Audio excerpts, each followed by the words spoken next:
Good morning everyone, welcome back to Ardas classes. मैं हूं गरिमा पाल और आज मैं आपसे बात करूंगी मॉनसून के बारे में। तो मैं स्टार्टिंग में ही इन्फॉर्म करना चाहूंगी कि ये वीडियो प्रीवियस सीरीज के कंटिन्यूएशन में है, जिसमें कि हमने फर्स्ट वीडियो यानी कि पार्ट 1 में समझने की कोशिश करी थी कि क्लासिकल थिंकर्स हेली और फ्लॉन ने किस तरीके से मॉनसून को क्लासिकल मॉडल में समझाने की कोशिश करी है। नेक्स्ट पार्ट यानी कि सेकेंड वीडियो में हमने देखा था मॉडर्न कॉन्सेप्ट के थ्रू कैसे ओरिजिन ऑफ मॉनसून इंडिया में एक्सप्लेन किया गया है, जिसमें हमने देखा था क्या क्या फैक्टर्स इंपॉर्टेंट है साउथ वेस्ट मॉनसून के अराइवल में इंडिया को। So in the end of that video मैंने बताया था कि मॉनसून सबसे पहले southernmost point of Andaman and Nicobar which is called the Indira point, वहां पर रेनफॉल कॉज करता है। और साथ ही साथ केरला में हमने देखा था मॉनसून बर्स्ट जैसे phenomena. Now in continuation of that video आज हम समझने की कोशिश करेंगे कि किस तरीके से मॉनसून पूरे इंडियन लैंडमास में अराइवल के बाद कैसे रेनफॉल कॉज करता है, और साथ ही साथ हम समझेंगे कैसे रिट्रीटिंग मॉनसून यानी कि मॉनसून लौटता है इंडियन लैंडमास से और क्या फैक्टर्स हैं उसके पीछे। तो आइए शुरू करते हैं।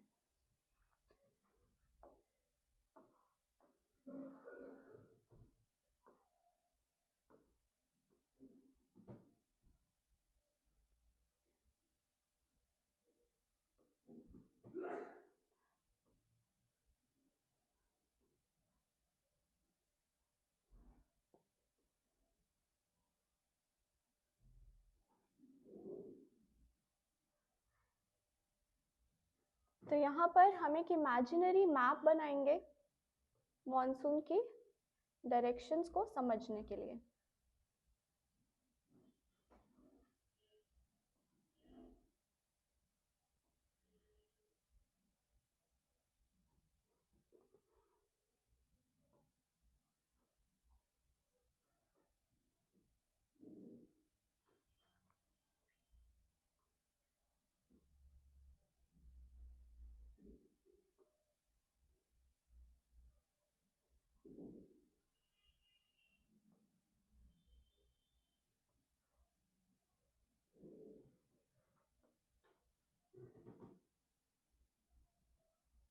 चलिए, और ये नॉर्थ ईस्ट का वो रीजन। तो मान लीजिए कि ये इंडिया का मैप है। अब हम देखते हैं साउथ वेस्ट मॉनसून यानी कि इस डायरेक्शन से इंडिया को आता है। Now due to the tapering of Indian landmass, this monsoon divides into two branches. One of them is known as eastern branch and another is known as western branch. इन दो branches को हम बे of Bengal branch और Arabian सी branch के नाम से भी जानते हैं। तो आइए हम देखेंगे किस तरीके से दो पार्ट में, दो ब्रांचेस में डिवाइड होता है और कैसे इसका मूवमेंट रहता है इंडिया में। चलिए, तो हम देखते हैं कि समर्स में तमिलनाडु वाली साइड ड्राई रह जाती है और यहाँ से मॉनसून, जो कि सीजनल विंड्स है हमने समझा था, स्ट्राइक करता है गारो खासी जैंतिया हिल्स में, which are located in Meghalaya region. और यहाँ पे specially the most important thing, a place called Mawsynram which is located nearby the Khasi Hills, यहाँ पर हम देखते हैं वर्ल्ड में हाईएस्ट एनुअल रेनफॉल कॉज होती है। अगर उसका स्टैटिस्टिकल डेटा हम देखना चाहें तो 1080 सेंटीमीटर्स ऑफ एनुअल रेनफॉल यहाँ हमें देखने मिलती है, और समर्स में तमिलनाडु का कोस्ट ड्राई रह जाता है। अब देखिए, हमें देखने मिलता है ईस्टर्न कोस्ट में, ईस्टर्न घाट्स पे बहुत सारी रिवर्स लोकेटेड हैं, जैसे कि कावेरी, कृष्णा, गोदावरी, महानदी एंड दामोदर। तो इन रिवर्स के थ्रू हम देखते हैं ये विंड्स एंटर करती हैं towards the central part of India और यहाँ पर रेनफॉल कॉज करती हैं इन रिवर्स से मॉइस्चर पिक करते हुए। अब हम समझेंगे अरेबियन सी या फिर वेस्टर्न ब्रांच को। अब हमें देखने मिलता है यहाँ पर पूरा आप देखें तो वेस्टर्न घाट्स कंटिन्यूएशन में प्रेजेंट है, और इधर आप देखेंगे सदर्न पॉइंट पे तब भी हमें नीलगिरी, अन्नामलाई और कार्डमम जैसे हिल्स देखने मिलते हैं। तो इस साइड रेनफॉल कंपैरेटिवली ज्यादा होती है। वेस्टर्न घाट के टोपोग्राफी जब आप समझने की कोशिश करेंगे तो हम देखते हैं वेस्टर्न घाट्स अंदर की साइड को यानी कि ईस्टर्न साइड को स्लोपिंग है और वेस्टर्न साइड को उठे हुए हैं, due to which western side में तो ये विंड टकराकर बारिश कॉज करती है, but the eastern side remains drier in comparison to its western side, जिसकी वजह से इस ड्राई रह जाने की वजह से हम इस एरिया को शैडो जोन के नाम से भी जानते हैं। तो यहाँ पर अगर हम इमेजिन करें वेस्टर्न घाट्स का प्रेजेंस, तो हम देखते हैं कि windward side of western Ghats में हाई रेनफॉल होती है and levered side remains dryer. यहाँ पर हमें देखने मिलती है दो reverse, Narmada and Tapi. Narmada and Tapi के ट्रफ से ये वाली ब्रांच एंटर करती है, और पहले हम इधर का देखेंगे। अब ईस्टर्न पार्ट में हमने देखा था गारो खासी जयंतिया हिल्स में हाई रेनफॉल कॉज होता है। अब देखिए ये आगे जाते हुए यहाँ पर सिंटेक्सियल टर्न लेते हुए मूव करती हैं, अपना डायरेक्शन चेंज करती हैं, और ये वाली जो कि हमने देखा रिवर्स से एंटर करी हुई वो भी धीरे धीरे ऊपर की ओर बढ़ती हैं। आप देखेंगे ईस्टर्न और वेस्टर्न ब्रांच की सब ब्रांचेस छोटा नागपुर प्लेट्यू पे मिलती हैं और इस एरिया में भी रेनफॉल कॉज करती हैं।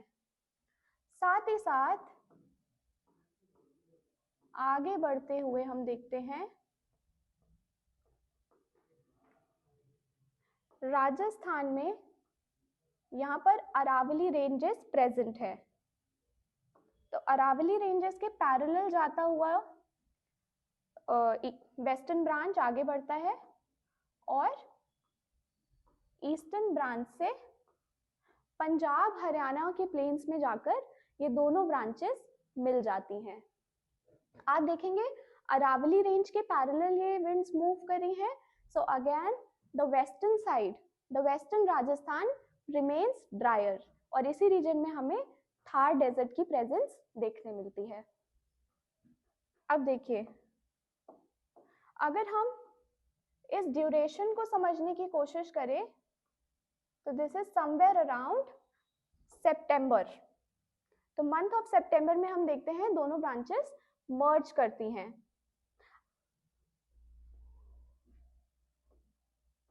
और आगे बढ़ती हैं। ये वो समय आ चुका है जब ITCZ has started shifting towards south या टुवर्ड्स इक्वेटर आप कह लीजिए। तो यानी कि यहाँ पर जो लो प्रेशर एरिया है वो वीक होने लगा है, स्पीड विंड की कम हो गई है, बट डिस्पाइट दैट ये विंड्स आगे बढ़ती हैं अपने पाथ में, ऊपर की ओर उठती हैं, यानी कि नॉर्दर्न साइड मूव करती हैं। और अगर आप इमेजिन करें कि यहाँ पर मेडिटेरियन सी प्रेजेंट है,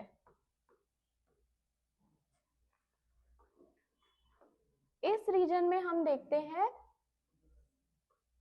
वेस्टर्न ट्रेड विंड्स, जो कि मैंने फर्स्ट वीडियो में एक्सप्लेन करा था कि परमानेंट विंड्स होती हैं कुछ रीजन में जो थ्रू आउट द ईयर चलती हैं।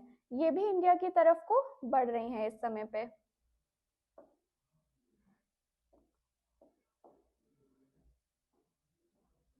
अब देखिए क्योंकि ये वेस्टर्न है, आप इन्हें वेस्टर्लीज के नाम से भी जानते हैं, और ये यहाँ पर आकर मॉनसून वाली विंड्स के साथ कोलाइड करने से पहले यहाँ पर फ्रंट फॉर्म करती हैं, जिसकी वजह से यहाँ पर फ्रंटल रेनफॉल देखने मिलती है। अब आप देखेंगे कि इस फिनोमिना को हम जानते हैं वेस्टर्न डिस्टर्बेंसेस के नाम से।